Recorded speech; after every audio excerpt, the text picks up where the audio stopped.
So hello बालकों, शुरुआत करते हैं क्वेश्चन नंबर 50 से। So question number 50 of circular motion जो है वो हमें क्या कहना चाह रहा है? Circular motion. So a particle of mass 1 kg suspended from a ceiling through a string of length 10√2, मतलब कि ये यहाँ से यहाँ तक की जो लेंथ है हमारी वो कितनी दे रखी है? 10√2 दे रखी है।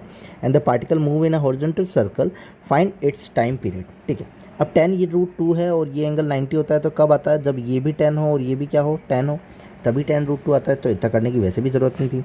The particle move in a horizontal, then find the time period. Time period क्या रहेगा? ओमेगा जो होता है वो क्या होता है? 2π/t होता है। और टी को अपन क्या ले सकते हैं? 2π/ओमेगा लिख सकते हैं।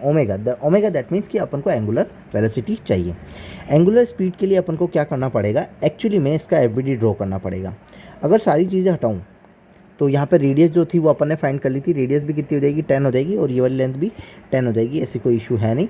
अब यहाँ पे पार्टिकल का देखते हैं कि कैसे क्या चल रहा है।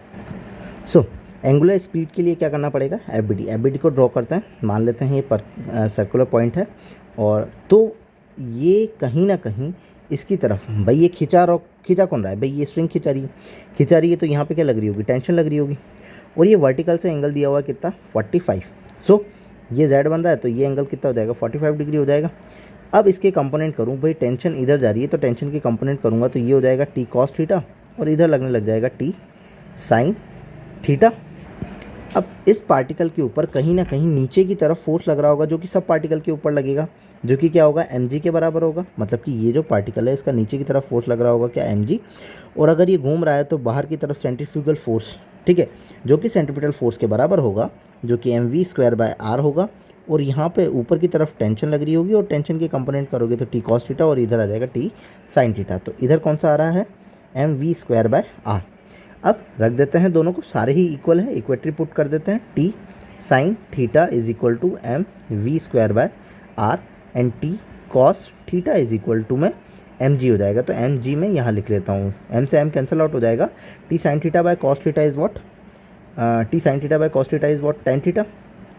tan theta is equal to mv²/r, तो v²/r g। और अपन को क्या चाहिए? ओमेगा चाहिए।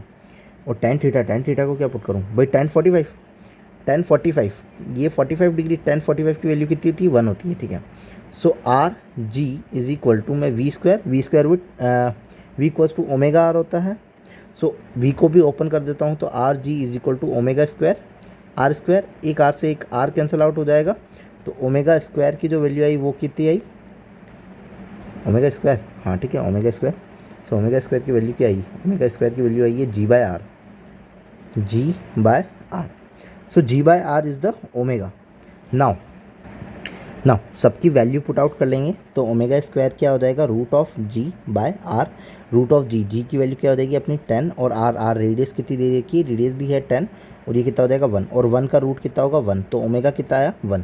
सो t time period is equal to two pi by omega, और ओमेगा को कितना पुट कर देंगे? 1, तो टाइम पीरियड कितना आएगा? 2π। तो ऑप्शन नंबर कौन सा हो जाएगा?